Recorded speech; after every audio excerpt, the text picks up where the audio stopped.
కడప జిల్లా చాపాడు మండలం కాద్రపల్లె గ్రామానికి చెందిన చింపతి షాహీన తన భర్త ఫక్రుద్దీన్ కు జైల్లో జరిగిన అన్యాయాన్ని మీడియా ఎదుట వెల్లడించారు.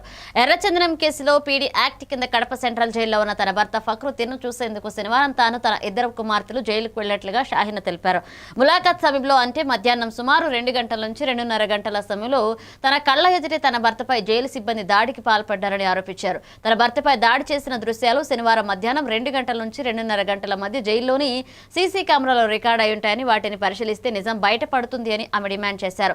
ఈ ఘటనపై సోమవారం కడప జిల్లా జడ్జికి లిఖితపూర్వకంగా ఫిర్యాదు చేశామని షాహీనా స్పష్టం చేశారు. తమకు న్యాయం చేయాలని ఆమె వేడుకున్నారు. దీనిపై జైలు అధికారులు ఇప్పటి వరకు స్పందించలేదన్నారు.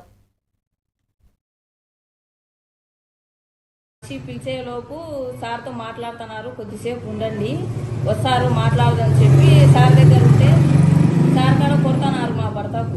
మా భర్త కొడతా అంటే నేను నా పిల్లలు అందరూ చూసినాము. ఎందుకు కొడుతున్నారంటే మీరంతా ముందు బయటికి పోండి ఈ నుంచి, ఏం అవసరం మీకు అని మాకు ఆర్సీఐకి పంపిస్తున్నారు సార్. ఇంకా మీరు పెద్దోళ్ళు ఏదన్నా తప్పు ఉంటే ఆ సీసీ కెమెరాలు ఉన్నాయి, అన్నీ ఉన్నాయి, ఏమన్నా చెక్ చేసి మాకు ఏదైనా న్యాయం చేయాలని నేను కోరుకుంటున్నాను. సోమవారం పోయి జడ్జికి పిటిషన్ ఇస్తాను. అయిపో కొట్టినాక ఇంకా బయటికి అట్నే దుబ్బుకుంటా పోయి మిగతా 5-6 మంది కలిసి వాళ్ళంతా కొట్టినారు అన్నే జైల్లో. ఆడంతా CCTV ఫుటేజ్ అంతా ఉంది, అది చెక్ చేసినా ఒకటే. నేను 11:30 ఇంటర్వ్యూకి పెట్టినా. మధ్యాహ్నం రాపో, మధ్యాహ్నం ఇస్తాం మీకు పొద్దున్నే ఇయ్యను అని చెప్పి ఎన్నికి ఇచ్చినారు పేపరు. మధ్యాహ్నం 2 నుంచి పోతే 2:30 మధ్యలో జరిగింది ఇదంతా. 2:30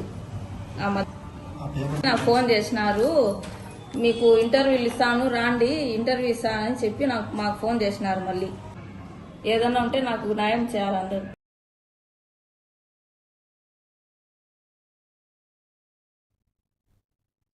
అంతర్జాతీయ విభిన్న